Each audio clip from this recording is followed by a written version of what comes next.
માઇકને 189 વત્તા 608 નો સરવાળો કેવી રીતે કરવો તે ખબર નથી. 189 વત્તા 608 ની કિંમત જેટલો જ સરવાળાનો કોયડો પસંદ કરવામાં તેની મદદ કરો. આ બધા વિકલ્પો ઉપર ધ્યાન આપીએ.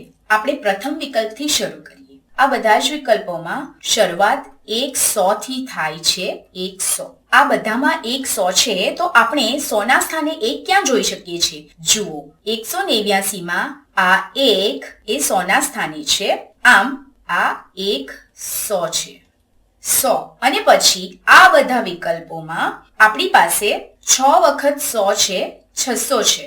જુઓ, 608 માં 6 એ 100 ના સ્થાને છે. આથી એ 6 વખત 100 દર્શાવે છે. આમ તેમની પાસે 1 વખત 100 અને 6 વખત 100 છે. અને પછી 8 દશક. અહીં બધા એક સરખા જ દેખાય છે. દશકના સ્થાને બધા વિકલ્પોમાં 8 દશક છે. તે ક્યાંથી આવ્યા? જુઓ, 189 માં આ 8 એ દશકના સ્થાને છે. આમ તે 8 વખત દશક દર્શાવે છે. 8 દશક. અને પછી શું છે? જુઓ, હવે અહીં આ બધા વિકલ્પો થોડા અલગ દેખાય છે. આપણે એક પછી એક જોઈએ. આ વિકલ્પમાં 9 એકમ છે. 9 એકમ ક્યાંથી આવ્યા? 9 એકમ. જુઓ, 189 માં 9 એ એકમના સ્થાને છે. આથી અહીં આપણે 9 એકમ લખી શકીએ. અને પછી 8 એકમ. 8 એકમ ક્યાંથી આવ્યા? જુઓ, 608 માં 8 એ એકમના સ્થાને છે. આથી આ 8 એકમ છે. તો આ પ્રથમ વિકલ્પ બરાબર લાગી રહ્યો છે. હવે તમે કહેશો કે આપણે આ બધા આંકડાઓને ગણતરીમાં લીધા છે, માત્ર આ શૂન્યને છોડીને. તો આપણે એવું કેમ કર્યું? જુઓ, તે 0 દશક છે. આથી તે આની કિંમતમાં કોઈ ફેરફાર કરતો નથી. આમાં પ્રથમ વિકલ્પ એ મૂળ કોયડા જેટલી જ કિંમતનો છે. આપણે જો બીજા વિકલ્પમાં જોઈએ તો 8 દશક એ 2 વાર લખાયું છે, પરંતુ અહીં તો માત્ર એક જ વખત છે. અહીં 8 દશક છે, પરંતુ અહીં 8 એકમના સ્થાને છે. આથી આ એકમ હોવું જોઈએ.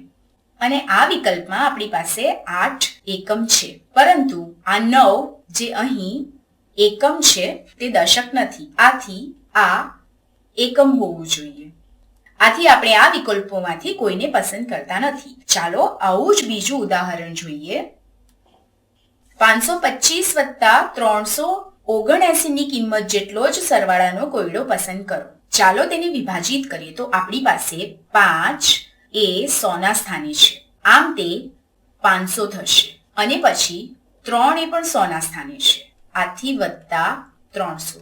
અને પછી આ 2 એ દશકના સ્થાને છે, એટલે કે 2 વખત 10 અથવા 20. અને પછી અહીં 7 એ દશકના સ્થાને છે.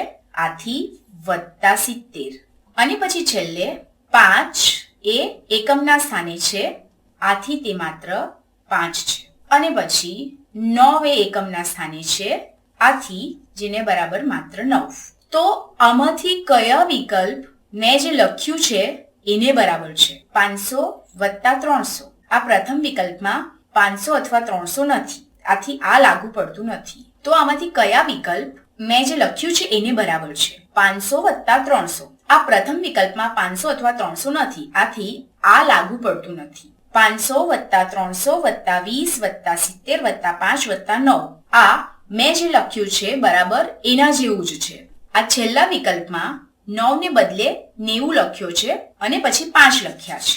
અને પછી 70 ને બદલે 7 લખ્યા છે. આ 7 એ અહીં દશકના સ્થાને છે, એકમના સ્થાને નથી. આથી આ પણ લાગુ પડતું નથી.